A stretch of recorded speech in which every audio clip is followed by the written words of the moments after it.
उत्तर प्रदेश के लिए तो अक्सर ये कहा जाता है कि यहाँ पर डबल इंजन की सरकार है, हर तरफ खुशियों का माहौल है, सबका विकास हो रहा है, सबका साथ है और सब लोग काफी ज्यादा अच्छे से आगे बढ़ रहे हैं। रोजगार की कोई कमी नहीं है, किसी भी प्रकार की कोई समस्या किसी भी व्यक्ति को नहीं है। ये बातें सरकार के नुमाइंदों के द्वारा या सरकार के द्वारा कही जाती, लेकिन धरातल पर स्थिति जो है वो तो कुछ और ही बयां करती हुई नजर आ रही है। क्योंकि उत्तर प्रदेश के शिक्षा मित्र जो लंबे समय से बार बार शासन प्रशासन से ये गुहार लगा रहे हैं कि अब उनकी समस्याओं का हल कर दिया जाए, लेकिन सरकार है कि इन सारी चीजों के ऊपर कोई भी ध्यान नहीं दे रही। सरकार ध्यान दे रही है तो कभी ट्रांसपोर्ट के कामों के लिए तो कभी किसी अन्य चीज के विकास के लिए, लेकिन उत्तर प्रदेश में जो विभाग है बेसिक शिक्षा विभाग, जो कि बहुत बड़ा एक योगदान प्रदान करता है आगे के आने वाले भविष्य को संवारने के लिए, उसके लिए सरकार कोई कदम उठाने को तैयार नहीं है। लगातार उत्तर प्रदेश के शिक्षा मित्रों के द्वारा अपनी आवाज को सरकार के सामने उठाया जा रहा है, अपनी मांगों को सरकार के सामने रखा जा रहा है और हर एक संभव प्रयास किया जा रहा है, फिर वो चाहे ज्ञापन पत्र सौंपने के जरिए हो या फिर किसी भी नेता अधिकारी मंत्री से मिलने के जरिए या फिर प्रदर्शन के जरिए हो। हर तरह से उत्तर प्रदेश के शिक्षा मित्रों ने अपनी आवाज को सरकार के सामने रखा, न्यायालय के सामने रखा, लेकिन आप देख सकते हैं स्थितियां जो हैं वो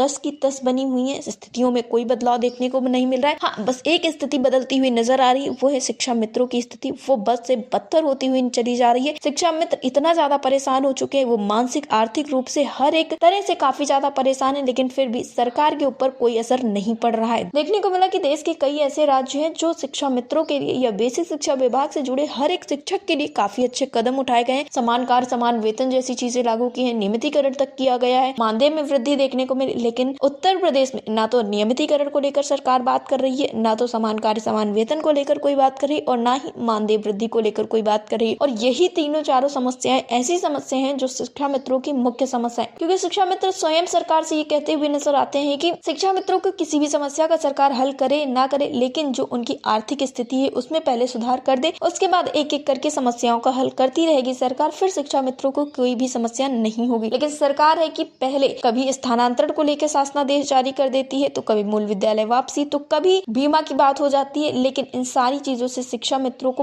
बहुत कम फायदा होने वाला है, जितना उनका फायदा मानदेय वृद्धि से होने वाला है या नियमितीकरण से होने वाला है। फिलहाल तो अब सरकार लगातार ये कहती हुई नजर आई कि बहुत जल्दी समस्याओं का हल किया जाएगा, लेकिन अब शिक्षा मित्रों का यही कहना है कि इस तरह से समय सरकार को अब नहीं दिया जाएगा। जहां एक तरफ सरकार ये कहती हुई नजर आती कि बहुत जल्दी समस्याएं हल होंगी, वहीं अब उत्तर प्रदेश के शिक्षा मित्र ये कहने लगे हैं कि बस 15 अप्रैल तक का समय दिया जा रहा है। अगर 15 अप्रैल तक सरकार ने कोई कदम नहीं उठाया तो शिक्षा मित्र कोई बड़ा कदम उठाने के लिए बाध्य होंगे। ये जो कदम उठाए जाएंगे वो लोकतांत्रिक तरीके से उठाए जाएंगे, किसी भी तरह की समस्या नहीं होगी। किसी भी व्यक्ति को, आमजन को शिक्षा मित्र शांतिपूर्ण तरीके से अपनी आवाज को बुलंद करेंगे, एक साथ एक बैनर तले आएंगे और अपनी मांगों को सरकार के सामने रखेंगे। फिलहाल सोचने वाली बात यह है कि 2017 से लेकर 2025 तक सरकार ने कोई कदम नहीं उठाया। या यूं कहें कि ये जो पिछले बीते 2 साल हैं, यानी कि 2023-24, अब तक सरकार ने कोई कदम नहीं उठाया। क्योंकि 2023 से तो लगातार शिक्षा मित्रों ने हर एक दिन सरकार की पैरवी की, तब सरकार ने कोई कदम नहीं उठाया। तो क्या इन 15 दिनों में सरकार कोई कदम उठा सकती है? फिलहाल यहाँ पे स्थितियां ऐसी बनी हुई है कि सभी को उम्मीदें तो है सरकार से कि सरकार समस्याओं का हल कर सकती है, लेकिन दूसरी तरफ शंकाएं भी हैं कि क्या सरकार समस्याओं का हल करेगी। क्योंकि शिक्षा मित्रों के बीच में उम्मीदें भी हैं, क्योंकि उनका जीवन ही उम्मीदों पे टिका हुआ है और इसी के साथ साथ इस बात पे भी उन्हें भरोसा करने में काफी ज्यादा मुश्किल हो रही है कि क्या सरकार अब उत्तर प्रदेश के शिक्षा मित्रों की समस्याओं का हल करेगी। फिलहाल तो अब देखना ये होगा कि 1 मई को कोर्ट की सुनवाई में क्या कुछ होता है और ठीक उसी तरह 15 अप्रैल के बाद शिक्षा मित्र क्या कुछ कदम उठाते हैं। डेस्क रिपोर्ट, अटल टीवी।